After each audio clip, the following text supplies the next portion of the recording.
Number 3, resource management. Let us first know what is a resource. Resource is anything which is beneficial and usable. There are some natural and man-made resources in a country. Natural resources like water, wood, oil, etc. and man-made resources like paper, machines, etc. The government at first identifies these resources, then acquire or buy them and use those resources for the benefits of the people. The government handles this process in such a way that not only the employers but also the end customers, which are the people themselves, also gets benefited. Number 4, international relations. The government makes and keeps good relations with other countries by helping and supporting in their times of need, and also by following a clean import and export policy.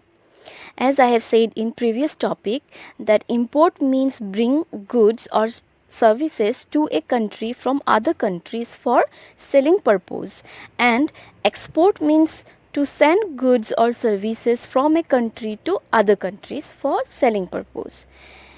So, in order to import and export things, there are some instructions which are to be followed by the government.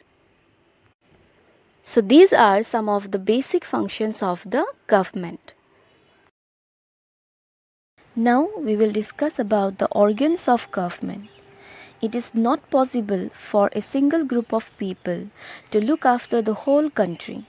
Therefore, in order to function smoothly and efficiently, the government has been divided into 3 organs: legislature, executive, and judiciary. Now let's know about these 3 groups or organs of the government. Legislature.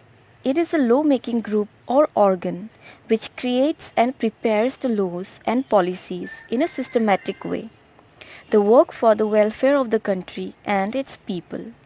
The Parliament of India is the legislature of the central government of India. Executive. Once the laws are made, they have to be implemented or applied.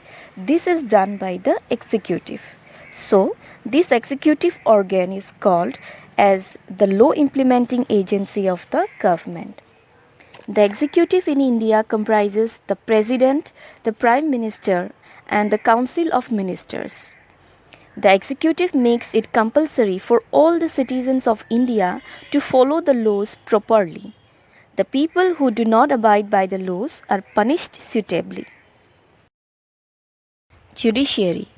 Judiciary is the 3rd organ of the government. It makes sure that the government works or functions according to the constitution. It protects the rights of the people. In India, the judiciary includes all the courts of our country: Supreme Court, High Courts, and the district courts.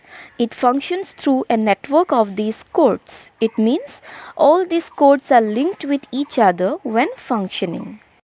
The next topic is our role, that is, the role of the common people of our country. Let's know what is our role at present.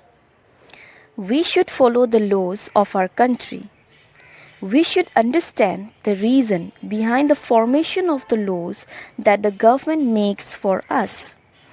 It is very important to choose the right people who are elected by us. We should demand them to explain the laws, their advantages and disadvantages to us. But our role was very different when we were under the British Raj. Initially, only the British had the right to make laws for India. But after struggling for many years, a very few selected people were given the right to vote. After the independence of India in 1947, the leaders decided to have a democratic form of government where every person would have the right to vote. At last, we are going to discuss about universal adult franchise. The term Universal adult franchise means that the right to vote should be given to all the adult citizens, the citizens who are of 18 years and above, without the discrimination of caste, color, class, religion, or gender. It means if you are 18 years old or above 18, you have the right to vote. And whatever caste you belong to, whatever religion you follow, also it doesn't matter if you are rich or poor, if you are a girl or boy, you have the right to vote. The only demand is that you have to be 18 years or above 18. The aim of introducing universal adult franchise was to provide equality to all the people living in a country. So, all the democratic countries including India practices universal adult franchise. But earlier the situation was different in some countries. For example, women in USA and the Negroes in South Africa were not allowed to vote. That means while adult franchise was there, it was not universal in nature, which means there was no equality. So, people struggled a lot to get this right of equality. And then, women in the USA obtained the right to vote in 1920 after a long suffragette movement. It is a kind of protest to get the right to vote.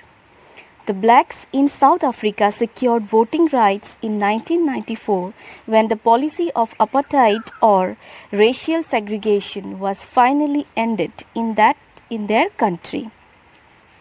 It means that the differences between the whites and the blacks was ended through this policy.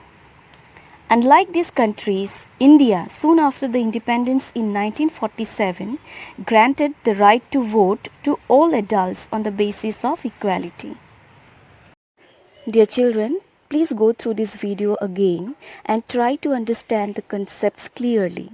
If any question arises, you can question in the comment box. And also let me know if the session was understandable for you. Subscribe and press the bell icon to get all the updates.